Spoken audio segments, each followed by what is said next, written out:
Let's start our 17 chapter that is a forest our life line. कि जो forest होते हैं वही हमारी लाइफ लाइन होती है। फॉरेस्ट के बारे में पढ़ेंगे। कुछ बच्चे इसको थोड़ा टफ समझते हैं लेकिन ऐसा नहीं है, बहुत इंटरेस्टिंग है। So let's start. फॉरेस्ट क्या होता है?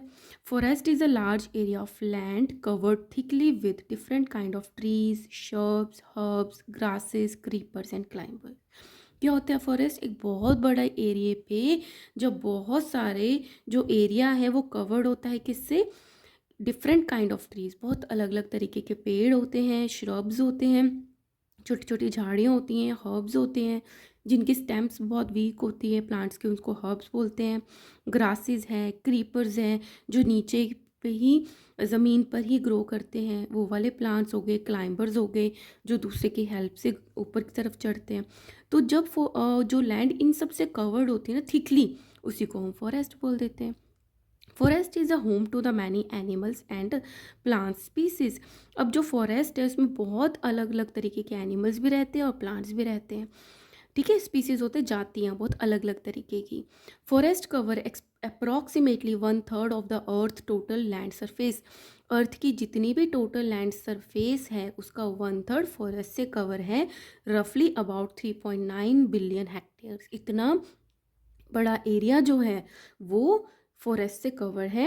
रफली about 3.9 billion hectares excluding the polar regions. Polar regions को हटाकर, पोलर रीजन्स क्या होते हैं? जो अर्थ को नॉर्थ एंड साउथ पोल है जहाँ पे बर्फ़ होती है ना, उसको हटा के, एंड द ग्रीनलैंड्स को हटाकर की बात की जा रही है। How do plants and animals depend on each other in a forest. अभी हम इसमें क्या स्टडी करने वाले हैं कि जो प्लांट्स और एनिमल्स है किस तरीके से फॉरेस्ट में आपस में एक दूसरे पे डिपेंड रहते हैं। Why are forest important for us. Forest किस तरीके से हमारे लिए इम्पॉर्टेंट है। Why are forest being cut at a faster rate. अब क्यों जो फॉरेस्ट हैं वो इतनी जल्दी से काटे जा रहे हैं। How has deforestation led to drastic changes in our environment. Deforestation होता है बहुत बड़े लेवल पर, या बहुत सारे नंबर्स जो फॉरेस्ट के में ट्रीज़ काटे जाते हैं उसको डिफॉरेस्टेशन कहते हैं। तो उससे हमारे इन्वायरमेंट पे क्या चेंजेस आ रहे हैं। Let us find the answer of these question in this chapter. इसमें हम स्टडी करने वाले हैं, but let us know first the structure of a forest. सबसे पहले हम स्ट्रक्चर पढ़ेंगे। तो आपको इसमें क्या दिख रहा है कि बहुत बड़े बड़े ट्रीज़ हैं, इनकी ट्रंक्स दिख रही हैं। आपको दिख रहा है कि जो सन की लाइट है वो ज़मीन पे इतनी ज़्यादा नहीं पड़ रही है नीचे, है ना। तो ये क्या चीज़ें हैं? The structure of a forest, the type of the vegetation and the animal found in different forest vary depending on the climatic changes of the regions the forest is situated in. अब क्या आप कह रहे हैं कि forest में किस तरीके के प्लांट्स होंगे या एनिमल्स होंगे, वो डिपेंड करता है कि वहाँ का जो क्लाइमेटिक है, कंडीशंस हैं, टेम्परेचर कैसा है, ह्यूमिडिटी कैसी है ना, उस पे डिपेंड करता है कि वहाँ पे कौन से एनिमल्स और वेजिटेशन मिलेगी। ठीक है, जहाँ पे वो फॉरेस्ट सिचुएटेड है। अब forest consist of different layers of vegetation. Forest में क्या होती है? लेयर्स होती हैं वेजिटेशन की। अब क्या है इसमें, कितनी लेयर्स होती है? मेनली 3 लेयर्स होती हैं फॉरेस्ट की, starting from top to ground. Number 1 is canopy. ये जो है ऊपर की लेयर है कैनोपी। जो आप देखते हो ये जो बड़े बड़े ट्रंक्स हैं, इनके ऊपर पेड़ होते हैं बहुत बड़े से, ये अम्ब्रेला शेप के होते हैं। जब ये आपस में कनेक्टेड हो जाते हैं तो ऊपर से हमें लगता है कि स्काई पूरा कवर्ड हो गया, तो वापस में क्या बना देता है? कैनोपी बना देता है। That under this under story, इसके नीचे आता है अंडर स्टोरी जिसमें छोटे छोटे ट्रीज होते हैं। ठीक है, फिर आता है फॉरेस्ट फ्लोर, जो फॉरेस्ट का फ्लोर है सबसे नीचे ग्राउंड लेवल पे। ठीक है, so these are the 3 layers, canopy, understorey and the forest floor. The part of the tree above the trunk which consist of branches is known as the crown. अब ये जो branches से ऊपर का part है leaf का, इसको बोलते हैं ट्री का क्राउन बोलते हैं। Of the tree, the crown are of different types and sizes. अब जैसा ट्री होगा वैसे ही उसका क्राउन होगा, साइज भी डिफरेंट हो सकता है, टाइप भी डिफरेंट हो सकता है। The amount of sunlight available in each layer of the forest decide which type of plants में ग्रो एंड सर्वाइव देयर। कि अब जो सनलाइट है कैनोपी की वजह से कितनी अंदर की तरफ आएगी वही डिसाइड करेगा कि यहाँ पे किस तरीके के जो प्लांट्स है वो ग्रो करेंगे और सर्वाइव कर पाएंगे। It also decides the habitat of various animals. वही डिसाइड करते, वही चीज़ डिसाइड करती है कि किस तरीके के एनिमल्स यहाँ रहेंगे। ठीक है। सो वन बाय वन हम इसको डिस्कस करते हैं। फर्स्ट इज कैनोपी लेयर, ऊपर की लेयर है कैनोपी जो क्राउन वाली होती है। The forest top layer consist of the branches and the leaves of tall trees forming a kind of a roof और umbrella over the small trees and other plants in the forest. ये जो ऊपर के जो crowns होते हैं ये आपस में कनेक्टेड हो जाते हैं और ये किस तरीके से लगता है हमें, जैसे रूफ हो गया है, अम्ब्रेला हो गया है ना। और इसके नीचे इसके छोटे प्लांट्स होते हैं, ट्रीज होते हैं। The uppermost branches and the leaves of tall trees, uppermost branches and the leaves of tall trees which acts like a roof, जो छत का काम करती है, और umbrella over the smaller trees in the forest is called the canopy, और इसी को हम क्या कह देते हैं, canopy बोल देते हैं। It has large evergreen trees with large green leaves, इसमें ये कैसे होते हैं, टॉल होते हैं, हमेशा ग्रीन रहते हैं, लार्ज होते हैं और इस पे ग्रीन लीव्स होते हैं। The branches overlap each other, अब पास पास में इतने घने ट्रीज है कि उसके जो ब्रांचेस है एक दूसरे पे ओवरलैप रहती हैं, forming a continuous cover of the dense leaves, जिससे हमें क्या लगता है कि कंटिन्यूसली एक डेंस कवरिंग बन गई है लीव्स की। This layer is so dense that a very little sunlight penetrate through it, अब इतने डेंस होते हैं कि इससे बहुत कम जो सन की लाइट है वो नीचे की तरफ आ पाती है ना, पेनिट्रेट मतलब उसमें से थ्रू आना। And reaches the lower layer of the forest, और नीचे बहुत कम सनलाइट आ पाती है। A large variety of the birds, bats, monkeys and insect live here, canopy पे कौन कौन रहते हैं, बहुत वैरायटी के birds, bats, monkey and insects. Some animals live solely in the canopy region, बहुत सारे ऐसे एनिमल्स हैं जो बस कैनोपी पे ही रहते हैं। They do not move down to the ground at all, वो कभी नीचे आते ही नहीं, उनको ज़रूरत ही नहीं पड़ती, तो वो कैनोपी रीजन में ही रहते हैं। ठीक है। Second is under story layer, canopy के नीचे वाली लेयर है under story. The layer of the vegetation in a forest just below the canopy is called the under story, तो वो अंडर स्टोरी में क्या आ गया, वेजिटेशन की लेयर है जो कि कैनोपी के नीचे आती है, उसको बोलते हैं understory. It mainly has a different horizontal layers, इसमें हॉरिजॉन्टल लेयर्स होती हैं। Below the tall trees are smaller trees and below which are the shrubs and tall grasses, अब सबसे ऊपर क्या था, बहुत लंबे लंबे ट्रीज थे जिससे कैनोपी बनी, उसके नीचे अंडर स्टोरी में आया टॉल ट्रीज, टॉल ट्रीज के नीचे आए स्मॉल ट्रीज, जिसके नीचे आई शॉब्स एंड टॉल ग्रासेस। तो लेयर्स होगी हॉरिजॉन्टली इस तरीके से। The lowest layer, the lowest layer is formed of herbs, जब सबसे नीचे की लेयर है, लोएस्ट है, वो कौन बनाता है, हर्ब्स बनाती हैं। Plants such as orchids, palms and ferns grow in this region, तो जो सबसे लोएस्ट लेयर है वहाँ पे कौन ग्रो करता है, orchids, palms and ferns. A large variety of the insects, birds, snakes and the lizards and the carnivores predators such as the jaguar, python and leopards live here, तो understory layer पे कौन रहता है, बहुत ज़्यादा variety के insects, birds, snakes, lizards और carnivores जो होते हैं, जो एनिमल्स को खाते हैं, predators like jaguars, python, leopards live here. Now come to the forest floor, the region receive very little amount of the sunlight, अब जो फॉरेस्ट का फ्लोर है, जो ज़मीन है, वहाँ पे बहुत कम अमाउंट आती है सनलाइट की। Only plants adapted to grow with a very less light can survive in this damp, warm and the dark region of the forest. अब वहाँ पे कौन ग्रो कर पाएगा जहाँ पे सनलाइट ही बहुत कम आती है, जो कि ग्रो कर पा सकते हैं जहाँ पे लेस लाइट आ रही है। अब लाइट कम आएगी तो थोड़ा डैम्प भी रहेगा, वार्म रहेगा और डार्क रहेगा रीजन पे, तो वही वाले जो प्लांट्स है ग्रो कर पाते हैं। The forest floor has various kind of small leafless plants such as the mosses and the lichens, अब जो फॉरेस्ट का फ्लोर है वहाँ पे बहुत सारे लीफलेस, जिनके लीफ ही नहीं होते, वो प्लांट्स ग्रो करते हैं, like mosses and lichens. Lichens आपने पढ़ा हुआ है, एल्गी और बैक्टीरिया को मिला के बनते हैं। The floor is covered with a layer of dead and the decaying leaves, और जो फ्लोर है वो किससे कवर रहता है, इतने बड़े बड़े ट्रीज़ हैं वहाँ से जो डेड और डिकेइंग लीव्स है वो गिरते रहते हैं, फ्रूट्स है, सीड्स है, ट्विग्स होती है, छोटी छोटी लकड़ियाँ, एंड द स्मॉल वर्म्स वो सारे प्रेजेंट होते हैं। A large variety of the insects, millipedes, ants and the beetles are found on the forest floor, और ये सारे के सारे जो है फॉरेस्ट फ्लोर पर हमें दिखने को मिलते हैं। The largest animal in the forest such as the tigers, lion, deer and bear etcetera live on the forest floor, अब जो आपने देखा था यहाँ पे क्या थे, carnivores predators jaguar python leopards. और जो फॉरेस्ट फ्लोर पे हैं वो है tigers lion bear and deers live on the forest floor. ठीक है। Now to show that the heat is given out during the process of decay की ये बात हो रही है कि जो भी चीज़ें सामान जो है जैसे पत्ते हो गए या किसी एनिमल की डेथ हो गई वो सड़ रहा है ना, डिकम्पोज हो रहा है। तो एक एक्टिविटी जिससे ये पता चलता है कि जब डिकेइंग होती है तो हीट प्रोड्यूस होती है। सो लीव्स, हमने क्या क्या चीज़ें इकट्ठी करी, लीव्स एंड वेजिटेबल वेस्ट जो हमारे घरों से निकलता है, soil and water.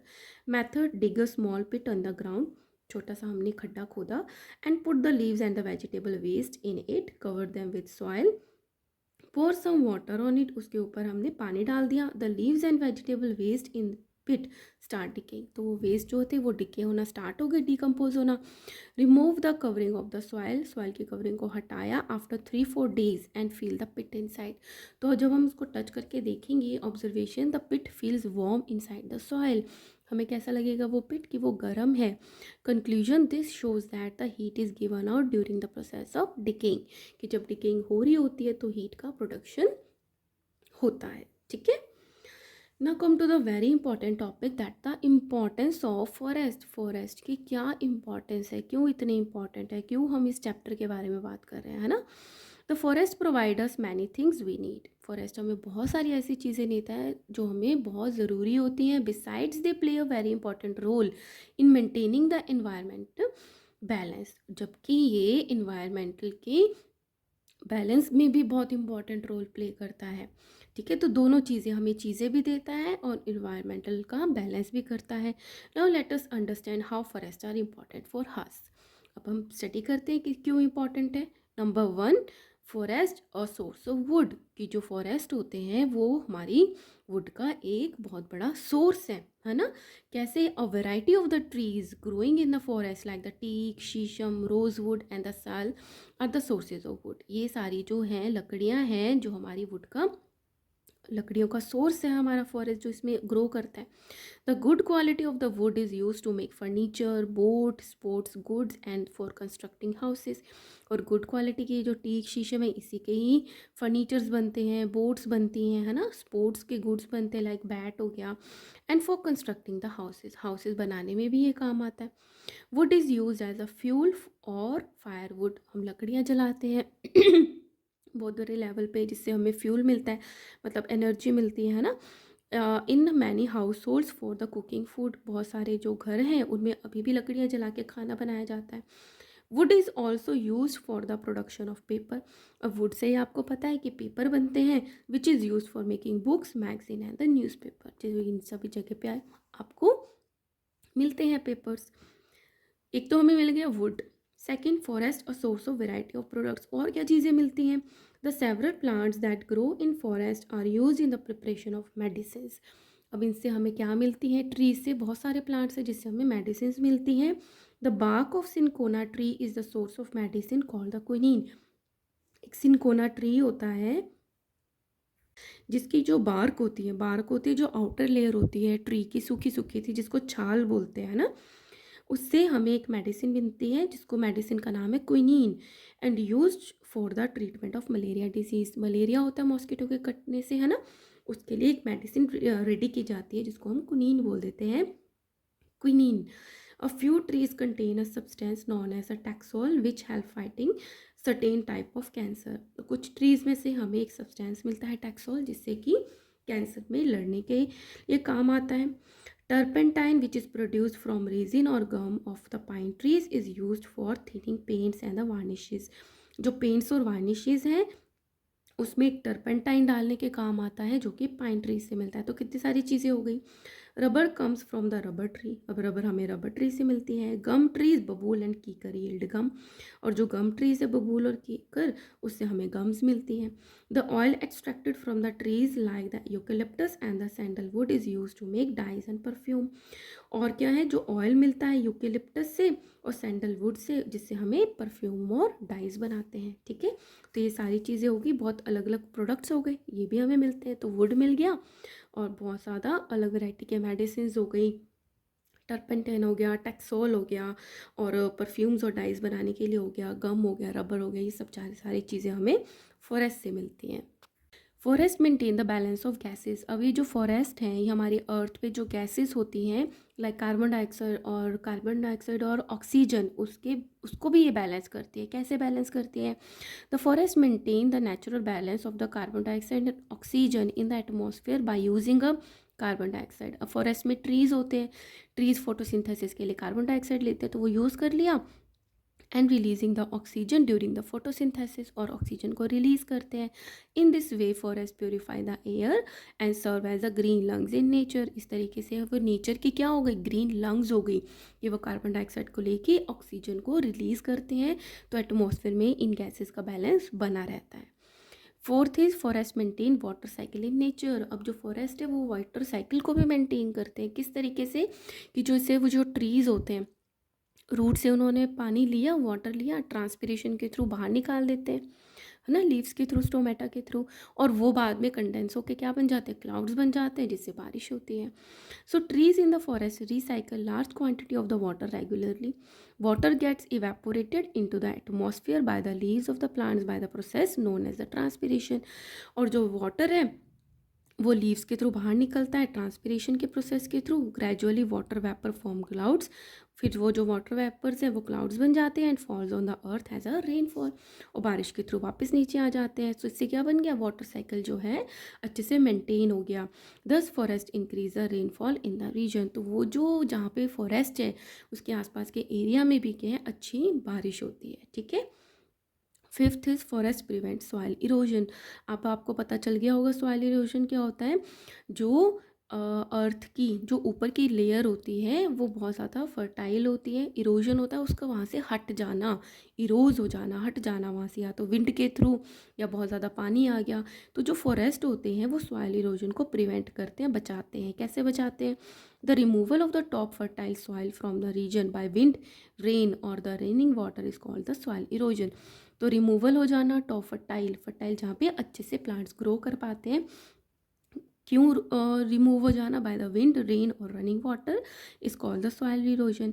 The forest prevent the soil erosion. अब ये जो फॉरेस्ट में ट्रीज होते हैं ये सॉइल इरोजन को रोक कर रखते हैं। The roots of the tree bind the soil. जहाँ पे रूट्स होती हैं वो सॉइल से इतनी अच्छे से बाइंड होती है, पकड़ के रखती हैं, and save it from being washed away by the water और रेन और blown away by the wind, कि वो उसको उड़ने नहीं देती, विंड से, रेन से बहने नहीं देती। दस forest prevent the soil erosion and help in the conservation of soil. तो वो इरोजन को नहीं होने देती और सॉइल को कंजर्व करके रखती हैं। ठीक है। Sixth is forest prevent flood and replenish the ground water. एक तो फॉरेस्ट की वजह से बाढ़ नहीं आती है, और क्या होता है? ये ग्राउंड वाटर को भरती रहती हैं। कैसे भरेंगी? कि जब जैसे बारिश हुई तो ये फॉरेस्ट क्या है, उनकी जो रूट्स है पानी को पकड़ लेती हैं, आगे नहीं जाने देती। एकदम से बारिश बहुत ज़्यादा हुई, आगे गई तो आगे के रीजन में बाढ़ आ जाएगी। एक तो उन्होंने पकड़ लिया, है ना, फ्लड नहीं आने दिया।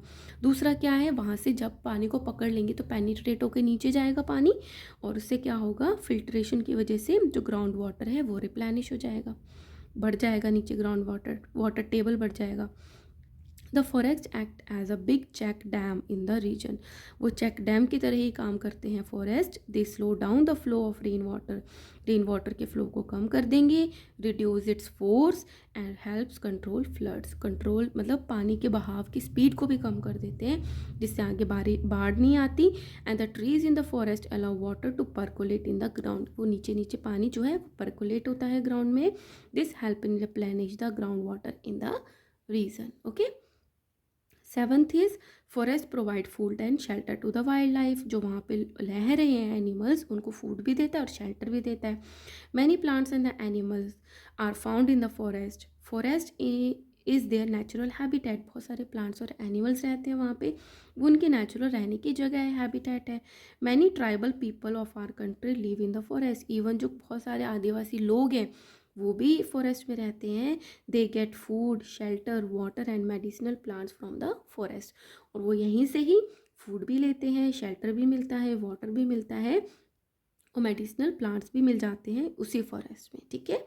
सो they provide food and shelter to the wild life, जिसमें प्लांट्स भी आ गए, एनिमल्स भी आ गए और ट्राइबल पीपल भी आ गए हैं। Eighth is forest reduce pollution, forest से पोल्यूशन भी कम होता है। Forest absorb the carbon dioxide, ये अभी हमने पढ़ा। And reduces concentration in the atmosphere, atmosphere में कार्बन डाइऑक्साइड की कंसनट्रेशन कम हो जाती है। Trees bind the soil particle together, soil particle को वो बाइंड करके रहते हैं जो उनके रूट्स होते हैं। And decrease the dust contamination in the air, soil को पकड़ती है तो जो डस्ट है वो एयर में बहुत कम हो जाती है। These dust particle are called suspended particulate matter, और ये जो डस्ट पार्टिकल होते हैं इसको क्या बोल देते हैं, सस्पेंडेड पार्टिकुलेट मैटर बोल देते हैं, ये पकड़ के रखते हैं। Trees present in the forest acts as a sound absorber and reduce the noise pollution. इसी तरीके से इतना डेंस होता है फॉरेस्ट में ट्रीज कि वो साउंड को एब्जॉर्ब करते हैं और जिससे कि नॉइज़ पोल्यूशन बहुत ज़्यादा कम हो जाती है। ठीक है, तो कितने इंपॉर्टेंट है ना। नाइन्थ इज रिक्रिएशन, रिक्रिएशन है some forest has been developed into recreational part, मतलब फॉरेस्ट को रिक्रिएट कर दिया। Forest has been develop into recreation park, इसमें क्या होता है, in this parks people may enjoy camping, hiking and trekking and also go for relaxation, और जिससे यहाँ के जो लोग हैं वो कैंपिंग, हाइकिंग और ट्रैकिंग के लिए जाते हैं और रिलैक्सेशन के लिए जाते हैं। So here I am stopping this video. Next video में मैं यहाँ से बनाऊंगी interdependence of plants and animal in a forest. Guys if you like my videos kindly subscribe, please subscribe, मेरे सब्सक्राइबर बढ़ा दो। Thank you in advance.